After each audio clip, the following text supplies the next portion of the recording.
नमस्कार विद्यार्थी मित्रांनो, मी प्राध्यापिका ज्योत्स्ना राव, मराठी विभाग, गोखले एज्युकेशन सोसायटीचे कला, वाणिज्य आणि विज्ञान महाविद्यालय, जव्हार, जिल्हा पालघर. या ऑनलाईन लेक्चरमध्ये तुम्हा सर्वांचे सहर्ष स्वागत. विद्यार्थी मित्रांनो, आज आपण या तासिकेमध्ये भर चौकातील अरण्य रुदन या रंगनाथ पठारे यांच्या कादंबरीतील ज्या व्यक्तिरेखा आहेत त्या व्यक्तिरेखा समजून घेणार आहोत. तर आपला जो या आधीचे जो भर चौकातील अरण्य रुदन या कादंबरीच्या कथानकाचा जो व्हिडिओ आहे तो तुम्ही बघितलाच असेल. त्याच्या पुढे आज आपण या कादंबरीतील ज्या व्यक्तिरेखा आहेत त्या संदर्भात इथे चर्चा करणार आहोत. विद्यार्थ्यांनो, भर चौकातील अरण्य रुदन या कादंबरीतील नायक पात्राचे व्यक्तिरेखाटन कसे झाले आहे ते पाहता येईल. पण त्याआधी असे एक निरीक्षण नोंदवावेसे वाटते की अलीकडील अनेक कादंबऱ्यातून नायकाला किंवा कादंबरीतील मध्यवर्ती पात्राला निवेदक म्हणून चित्रित करतानाच त्याला लेखनत्व दिले गेलेले असते. जसं गौतमची गोष्ट, अनिल दामले, कळप, राजस गवस, कळ आणि खेकशून म्हणणे, I love you, Shyam Manohar, चाळीगत, प्रवीण बांदेकर इत्यादी काही कादंबऱ्यामधून हे घडताना दिसते. निर्मितीपूर्व किंवा प्रत्यक्ष निर्मिती प्रक्रियेशी या नायक पात्रांची मानसिकता निगडीत असल्याचे रेखाटन केले जाते. कादंबरीचा प्रत्यक्ष निर्माता हा लेखक ज्या अनुभव विश्वाला सामोऱ्या गेलेला असतो त्या मानसिकतेचे प्रतिरोपण नायक पात्राच्या ठिकाणी केले जाते. गर्भ कादंबरीतील पात्र असूनही सर्जन प्रक्रियेवरचा ताबा मिळविणे आणि लेखनासाठी सामग्री गोळा करत प्रत्यक्ष निर्मितीकडे प्रवास करणे, अनुभवलेल्या वास्तवाला अधिक सतेज करीत कथात्मक अवकाशात सामावून घेणे, तर कधी निर्मितीविषयीचाच वैताग, भ्रमनिराश व्यक्त करणे अशा क्रिया या नायक पात्राकडून घडताना दिसतात. अशा प्रकारच्या कादंबरीतील प्रयोगशीलतेचा हा एक महत्त्वाचा पैलू आहे. भर चौकातील अरण्य रुदन या कादंबरीतही असेच तंत्र वापरलेले दिसते. या कादंबरीचा नायक जो आहे सुनील गीताराम निकाळजे हा आहे. तरुण, प्रशिक्षित पत्रकार, लेखनाची सवय आणि नाद असलेला, त्यासाठी निश्चित आकांक्षा बाळगणारा असा असे त्याच्याविषयीचे तपशील कादंबरीच्या प्रारंभीच आलेले आहेत. सुनीलकडे सामाजिक पर्यावरणाविषयीची निश्चित अशी भूमिका आहे. अमेरिकेच्या धोरणाविषयी त्याने कादंबरीच्या प्रारंभीच केलेले भाष्य त्याच्या स्वातंत्र्य चिंतनशील व्यक्तिमत्वाची साक्ष देणारे आहे. अमेरिका, तिची बाजारू वृत्ती, अमेरिकेचे भारत, चीन या देशांवरील बाजाराच्या मार्गाने होणारे आक्रमण हे त्याच्या पुढील विनाशाची नांदीच वाटते. याविषयी तो आवर्जून लिहितो. साहजिकच समकालीन व्यवस्थेविषयी त्याची अशी खास मते आहेत हे कादंबरीच्या प्रारंभीच जाणवते. तो संध्या नावाच्या दैनिकात उपसंपादक या पदावर काम करत असतो. मात्र संपादक असलेल्या बाबूराव फणशे याचा बाजारू वृत्तीची त्याला चीड येते. सुनील हा उपसंपादक म्हणून संध्यामध्ये रुजू झाला असला तरी त्याला मात्र जाहिराती गोळा कराव्या लागतात. मालकाची मर्जी सांभाळून काम करावे लागते आणि त्यामुळे तो वैतागतो. सुनीलचे जे व्यक्तिवर्णन आहे ते व्यक्तिवर्णन करताना रंगनाथ पठारे लिहितात, तो न माणसाळलेल्या रानातला हत्ती वा कुणाच्याही दावणीला न बांधला जाणारा मिथुनाच्या जातीचा रानबैलच आहे. रंगनाथ पठारे काय म्हणतात सुनीलचं व्यक्तिवर्णन करताना, तो न माणसाळलेल्या रानातला हत्ती वा कुणाच्याही दावणीला न बांधला जाणारा मिथुनाच्या जातीचा रानबैल आहे. त्याच्या मनाचा टणकपणा अजूनही अभेद्यच आहे. मध्यम उंची, किडकिडीत अंगयष्टी, काळासावळा वर्ण, चष्मा, तिशीला पोचलेलं वय अन जळतं कारेपण. अफाट मुंबईत नगण्य होऊन जगतोय तो, लिहिण्याची आंतरिक आकांक्षा बाळगत. माणसांविषयी, मानवी संबंधांविषयी असाधारण कुतूहल त्याच्या ठायी आहे. सुनीलच्या या वर्णनातून त्याच्या व्यक्तिमत्वाचे काही पैलू अधोरेखित होतात. सुनील हा मातंग समाजात जन्माला आहे. तो मुळातच हळवा आहे. वयाच्या 9व्या-10व्या वर्षी शेजारच्या वाड्यात कोकरू कापताना पाहतो. त्या प्रसंगाचा त्याच्या मनावर मोठा परिणाम होतो. त्या वेळेपासून तो कोणत्याही प्रकारचे मांस खाणे वर्ज करतो. तो संवेदनशील आहे. या संवेदनशीलतेमुळेच त्याला कधी स्वतःच्या अस्तित्वाविषयी तर कधी सामान्य माणसांच्या अस्तित्वाविषयी अनेक प्रश्न पडतात. त्यामुळे ही कादंबरी आहे जी भरचौकात उपोषण करतानाच मरून गेलेल्या मल्लराज होसमुनीसारख्या सामान्य माणसांच्या प्रश्नांभोवती फिरतानाच सुनील निकाळजीच्या प्रश्नांभोवती फिरताना दिसते. महानगरात आपल्या भवितव्यासाठी झगडणारा पण महानगरी व्यवस्थेत स्वतःचे स्थान नसलेला हा तरुण आहे. महानगरी व्यवस्थेची त्याच्या नीटसे जमलेले नाही. महानगरात आपण परके आहोत ही जी भावना आहे ही त्याच्या मनाला सतत टोचणी देत राहते. मूल्य नसणाऱ्या या बाजारू दुनियेविषयी त्याच्या मनात तीव्र संतापाची भावना उमटते. मात्र तो मनातल्या मनात प्रतिक्रिया देण्यापलीकडे काहीही करू शकत नाही. आजच्या बाजारू व्यवस्थेला सध्याची इलेक्ट्रॉनिक मीडियाची व्यवस्था कारणीभूत आहे. याचे प्रखर भानही सुनील या नायकाकडे आहे. त्यामुळे या व्यवस्थेविषयी सुद्धा सुनीलच्या मनात तिरस्कार आहे. माणसाच्या दुःखाचे भांडवल करून पैसा कमवणारी ही दुनिया भांडवलशाही व्यवस्थेचे नवे रूप आहे अशी त्याची धारणा आहे. वृत्तवाहिन्याबरोबरच आजच्या बरबटलेल्या समाज व्यवस्थेविषयी त्याला चीड आहे. समाजामध्ये माफियांचे, गुंडांचे राजरोसपणे चालणारे व्यवहार त्याला तिरस्करणीय वाटतातच. त्याचबरोबर राजकारणी, सहकार महर्षी, उद्योगपती ही माणसे देखील काळे धंदे करून काय करतात? धन मिळवणारीच आहेत असे त्याला वाटते. तो साहजिकच तो म्हणतो की अत्यंत क्रूर काय म्हणतो? अत्यंत क्रूर, भीषण लांडग्यांच्या दुनियेत वावरत आहोत आपण. या लांडग्यांमध्ये आणि छोट्या राजांमध्ये फरक तो काय?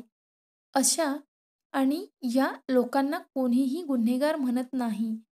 हे उघडपणे आपल्यात वावरतात, हे आदरणीय असतात. अशी प्रखर विरोधी प्रतिक्रिया तो देतो. साधारण 80च्या दशकानंतर समाजात महानगरी व्यवस्थेप्रमाणे निमशहरी व्यवस्थेतही सामाजिक जीवनव्यवहारात, राजकीय, आध्यात्मिक प्रवृत्तींचा सुळसुळाट झालेला दिसतो. तसेच सहकार आणि शिक्षण या व्यवस्थाही राजकारणाने भ्रष्ट मानसिकतेने पोखरत गेल्या.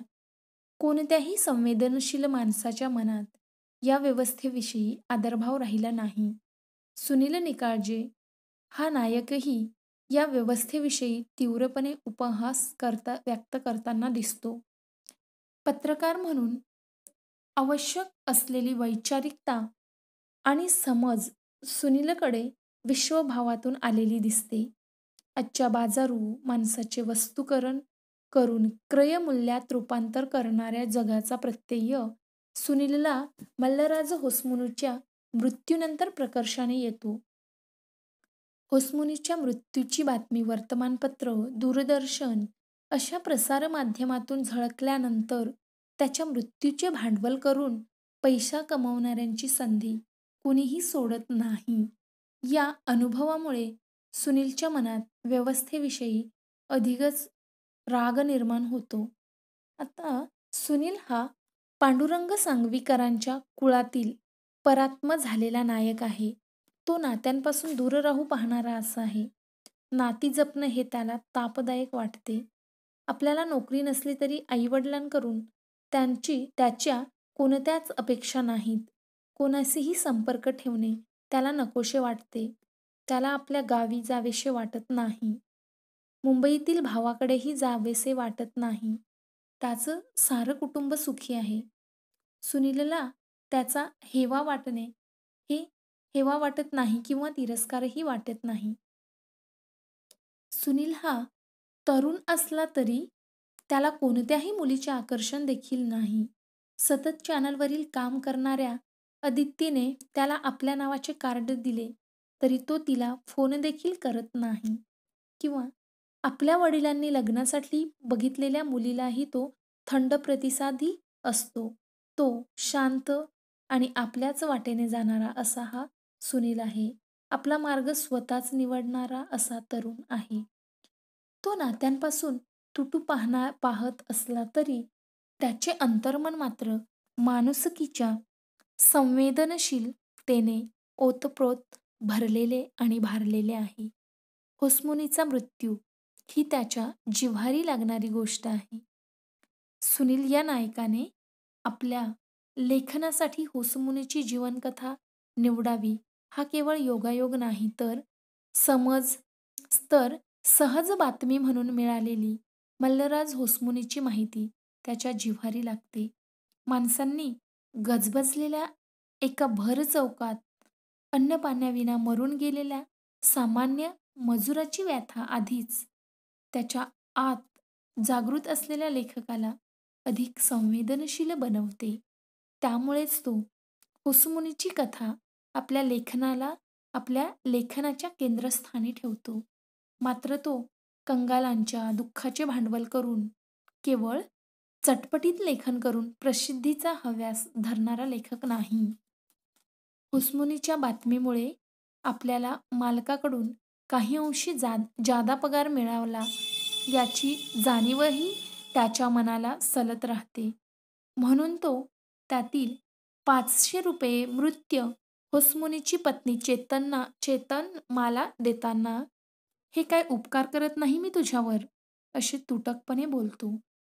त्यावेळी त्यावेळी सुनील आपल्या मनातील घालमेल टाळू शकत नाही.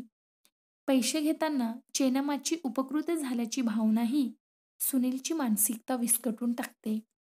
त्याचे दुसरेही एक कारण संभवू शकते, ते म्हणजे मल्लराजचा मृत्यू पाहिल्यावर त्याच्या मनात मल्लराजची पत्नी चेन्नम्मा हिच्याविषयी कुतूहल झाल्यानंतर तिचे आयुष्य समजावून त्याला तिच्याविषयी आणि एकूणच आयुष्याविषयी कुतूहल साठीही त्याला कादंबरी लेखनाचा आधार घ्यावासा वाटत असतो. त्यामुळे कोणत्याही पात्राच्या रेखाटनातून लेखकाला व्यक्त होण्याची वाट सापडत असते.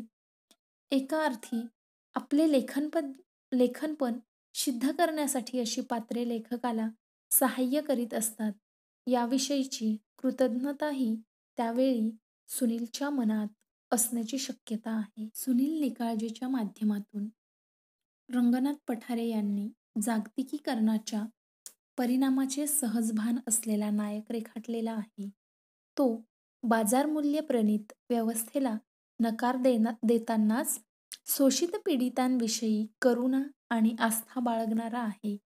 तो आपल्या सर्जनरूपाला मूलभूत शोधाचे, कल्पकतेचे व संभवनीयतेचे मूल्य प्राप्त करून देण्याचे प्रयत्न करतो. नायक आणि संहितागत लेखक या दुहेरी भूमिकेत तो चित्रित होतो. संहितागत निवेदक वाचकाला सुनील या नायकाविषयी अनेक तपशील पुरवतो, तर कादंबरीत सुनील आणखी एका निवेदकाच्या द्वारे वाचकांना मल्लराज होसमुनीच्या जीवनातील अनेक घटनाप्रसंगाचे दर्शन घडवितो. त्यामुळे कादंबरीगत नायक पात्र सुनील निकाळजे असला तरी गर्भ कादंबरीतील मध्यवर्ती पात्र मल्लराज होसमुनी हाच राहतो. मल्हारराजच्या कथेचा निवेदक सुनील आहे. सत्यातील कथेप्रमाणे तो आपल्या कादंबरीतही मल्हारराजचा मृत्यू चित्रित करतो. त्यामुळे त्याने लिहिलेल्या कादंबरीचा शेवट होसमुनीच्या मृत्यूच्या प्रसंगाने होतो. मात्र ज्या ज्या होसमुनीच्या मृत्यूच्या प्रसंगाने तो विकल झाला होता, त्या मृत्यूचा प्रसंग रेखाटताना तो विकल होत नाही. कारण त्यावेळी त्याने लेखकत्वाद्वारे आयुष्य समजून घेतलेले असते. त्याच्या मते कथन हा आयुष्य समजून घेण्याचा एक मार्ग असतो. पण आयुष्याला असंख्य रस्ते उपलब्ध असतात. कथन करताना कथन हा आयुष्य समजून घेण्याचा एक मार्ग आहे. कथन हा त्यापैकी एक रस्ताच आहे, जो आयुष्यातून फुटून पुन्हा आयुष्याला मिळतो. अशा रस्त्याने जाऊन आयुष्य नीट समजून घेता येतं, असं लिहिणाऱ्याला वाटत असतं. आणि तसं ते वाटत असतं, तोवरच लिहिण्याच्या उर्मीला अर्थ असतो. या नायकाने लिहिलेल्या वाक्यानेच कादंबरी संपते. आता सुनील निकाळजेच्या व्यक्तिमत्वात एक विसंगतीही आपल्याला सहज जाणवणारी आहे. तो पत्रकार आहे, मात्र आभासी इलेक्ट्रॉनिक मीडियाविषयी त्याच्या मनात द्वेष आहे. नफेखोर वृत्तपत्रसंस्कृतीविषयी त्याला चीड वाटते. तरी त्याचे पाय शेवटी वृत्तसृष्टीकडेच वळतात. मात्र कादंबरीच्या शेवटी तो महानगराच्या कार्यालयात जाऊन नोकरीवर रुजू होतो की नाही, नात्यांचाच कंटाळा आलेल्या सुनीलचे वडिलांनी लग्नासाठी पाहून ठेवलेल्या कौशल्या साळवेशी लग्न होते की नाही, असे काही प्रश्न प्रत्यक्षातील कादंबरीत अध्याहरित ठेवले आहेत. हा या विसंगतीवर शोधलेला पर्याय आहे. कारण आयुष्यातल्या अनेक वाटा असतात, त्या कोणत्याही क्षणी बदलू शकतात. हीच जाणीव जी सुनीलच्या विचारातून प्रकट होते, ती सुनीलच्या जीवनालाही लागू होण्याचा संभव असतो. एकूणच काय तर जीवन आणि लेखन या दोन्हीतही अनिश्चितता तसेच संभवनीयता असते. लेखनानंतर लेखकाचे आयुष्यच उरते. तसे चित्रित झालेले या जिवंत असलेल्या पात्रांचे आयुष्यही शिल्लक असते. त्याला नेमकी कोणती दिशा असेल, हे निश्चितपणाने सांगता येण्यासारखे नाही. जीवन आणि कथात्मलेखनाबाबत अशी काही सत्ये सुनील निकाळजेच्या व्यक्तिचित्रणातून रंगनाथ पठारे यांनी व्यक्त केलेली आहेत. या गोष्टी सुनील निकाळजे हा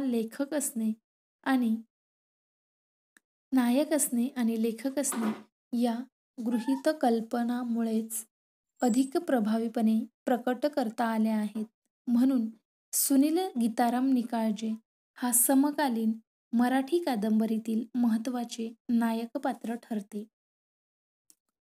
या ठिकाणी सुनील निकाळजे हा जो पहिलं पात्र आहे, ते आपण समजून घेतलेलं आहे. त्यानंतर सुनीलप्रमाणेच मल्हारराज होसमुनी हे देखील या कादंबरीतील एक केंद्रवर्ती पात्र आहे. आता 2 नंबर आपण मल्हारराज होसमुनी ह्याच्याबद्दल समजून घेऊयात. परंतु हे जे पात्र आहे ते मृत पात्र आहे. होसमुनीच्या पूर्वायुष्याचा शोध घेण्याचा सुनीलच्या प्रयत्नामुळे कादंबरीमध्ये त्याला संजीवनी मिळते आणि त्याच्या गावापासून शहरापर्यंत झालेला प्रवास आणि शेवटी मृत्यू वाचकांसमोर येतो. बालपणापासून दारिद्र्य भोगलेल्या होसमुनी दारिद्र्यातच मरून जातो. आई नागव्वा आणि वतनदार शिंद्रमप्पा यांच्या वैयक्तिक संबंधातून मल्हारराजचा जन्म होतो. आईलाही नको असताना त्याच्यावर जबरीचे आयुष्य लादले जाते. आपला बाप कोण यापासून तो अनभिज्ञ आहे. आई त्याला बापाचे नाव कळू देत नाही. तो शोषिका आहे. गावातील वतनदाराची पत्नी आपल्या वंशवृद्धीसाठी त्याचा भोग घेते आणि त्याला गावातून परागंदा होण्यास भाग पाडते. शहरात येऊन तो मोलमजुरीच्या जीवनाला प्रारंभ करतो. तो आपल्या पत्नीला सांभाळतो.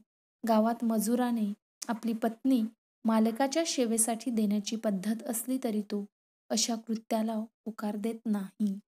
होसमुनी प्रामाणिक आहे, अशिक्षित असला तरी तो सनदशील संघर्षाच्या मार्गाने आपल्यावरचा अन्याय दूर करू पाहतो. आपल्या कष्टाचे मोल आहे, आपल्या कष्टांना मोल आहे, या जाणीवेतून तो मजुरी बुडवलेल्या भोवरीमलचा निषेध आमरण उपोषण करतो. त्यासाठी दलितांचे कैवारी डॉक्टर बाबासाहेब आंबेडकरांच्या पुतळ्याजवळची जागा निवडतो. मात्र त्यातच त्याचा मृत्यू होतो आणि सामान्य कष्टकरी सर्वहरा वर्गाचा प्रतिनिधी असे त्याचे चित्रण कादंबरीत येते. त्यानंतर दुसरे जे पात्र आहे ते म्हणजे बाबूराव फणसे. बाबूराव फणसे हे संध्या या दैनिकाचे सर्वेसर्वा आहेत. प्रसंगी पत्रकारितेच्या मूळ उद्दिष्टांना हरताळ फासून केवळ पैसा मिळवणे एवढाच त्याचा स्वार्थी हेतू वर्तमानपत्र चालवण्यामागे आहे. ते सुनीलला कोणतीही निश्चित पगार देत नाहीत. त्याला त्याच्या कामाच्या स्वरूपावरून ते पगार देतात. नफेखोर वृत्तीचा बाबूराव माध्यम क्षेत्रातील भांडवलशाही व्यवस्थेचा प्रतिनिधी आहे. मल्लराजची पत्नी चेन्नम्मा ही असहाय्य आणि आगतिक मजूरपत्नी आहे. पतीच्या निधनाने खचलेली, निराधार झालेली आहे. मालक भौरीमलची माणसे पोलिसांना घेऊन तिच्याकडे येतात आणि कोर्टात केस करू नको म्हणून 10,000 रुपये देतो असे म्हणत तुर्तास 2,000 घ्या अशी विनवणी करतात. तर कुणी सामाजिक कार्यकर्ते तिला आर्थिक मदत गोळा करून देण्याच्या नावावर स्वतः पैसे गोळा करून पळून जाते. वैधव्य आणि व्यवस्था या पुढे मात्र चेन्नम्मा ही हतबल आहे. होसमुनीचा सहकारी येलमाले हा तिला मदत करतो. मात्र ती परपुरुषाशी अनैतिक संबंध ठेवण्यास नकार देते. ती स्वाभिमानी आहे. मल्लराजची आई नागव्वा ही असहाय्य स्त्री आहे. मालक शिद्रमप्पा तिला रखेल म्हणून ठेवतो. ती त्याच्या सेवेत धन्यता मानते. मल्लराजला मात्र बापाची ओळख करून देत नाही. उलट आपण मावशी आहे त्याला सांगण्यास भाग पाडते. ही महत्त्वाची पात्रे आहेत. भांडवलशाही व्यवस्थेच्या प्रतिनिधी निगरगठ्ठ भवरीमल सेठ, मल्लराजच्या मृत्यूची बातमी घेण्यासाठी आलेली सतत चॅनलच्या वृत्तवाहिनीची तरुण चटपटीत मुलगी अदिती आणि विवाहानंतरही पतीच्या पुरुषविहीनतेमुळे अभोगी आणि निपुत्रिक राहिल्यामुळे मल्लराजचा भोग घेऊन त्याला गावातून पळवून लावणारी दमयंती, तसेच सुनीलच्या वडिलांनी लग्नासाठी पाहून ठेवलेल्या कौशल्या साळवे, सुनीलचा मित्र आनंदराव अशी अनेक पात्रे निवेदकाच्या अनुषंगाने आपले रंगरूप घेऊन चित्रित होतात. यापेक्षा या कादंबरीत पठारे यांनी मुंबई या महानगरातील झोपडपट्टीतील माणसांची मानसिकता, कन्नड प्रदेशातील सावकारी मालक-मजूर संबंध, त्यांच्या वंशवाढीच्या कल्पना, तेथील मजुरांचे जीवन याविषयी अनेक घटनाप्रसंग निवेदकाच्या ओघात आपल्या सरावलेल्या लेखणीतून जिवंत केलेले आहे. अशा प्रकारे विद्यार्थी मित्रांनो, आपण या ठिकाणी भरचौकातील अरण्यरुदन या रंगनाथ पठारे यांच्या कादंबरीतील व्यक्तिचित्रणे जे आहेत ते स्पष्ट केलेले आहेत. विद्यार्थ्यांनो, तुम्हाला जर माझे लेक्चर आवडत असतील तर प्लीज लाईक करा, सबस्क्राईब करा आणि शेअर करा. आवश्यक असल्यास काही बदल हवे असतील तर त्या पद्धतीने कमेंट्स देखील करा. धन्यवाद.